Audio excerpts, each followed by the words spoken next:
presented by Guitar Films Production.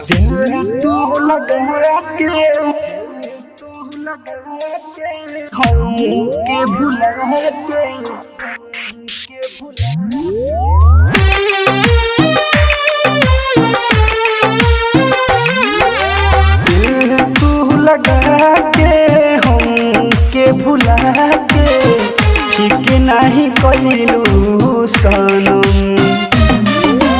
दिल तू लगा के हम के भुला के ठीक नहीं कइलू सनम।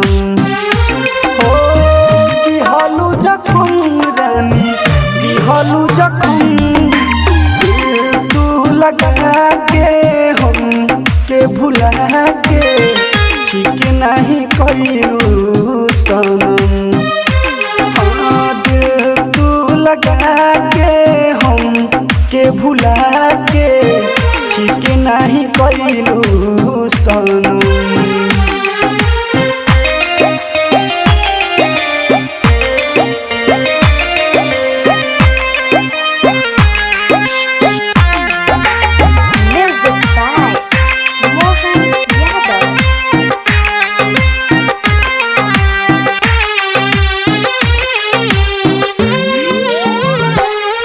काहे कइलू तू हमरा से मोहब्बत, आधे रास्ते में हाथ हमारे छोड़लू।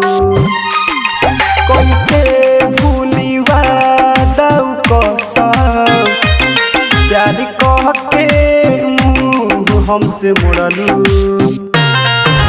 रो रो के दिलवा हमसे कहता के नहीं के कुछ ठीक लागत, अकेले रहते जुदा तोहसे हो के बैठल बानी रो के दोसरा के भइलू सनम। ओ दिल तू लगा के हम के भुला के ठीक नहीं कइलू सनम।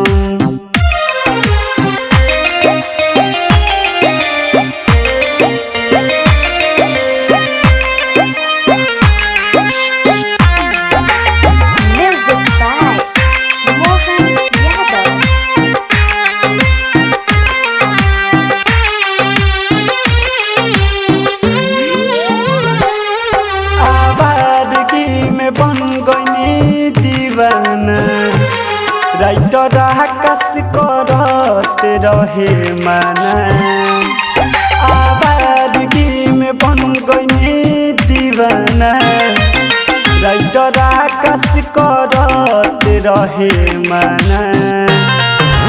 कहे बदल विकास काश का हो गई, सुनो राजकुमार बेवफा हो गई। दिल तू लगा के हम के भुला के ठीक नहीं कइलू सनम। हो दिल तू लगा के हम के भुला के ठीक नहीं कइलू सनम। गिटार रिकॉर्डिंग स्टूडियो कदमवा टोला बेतिया।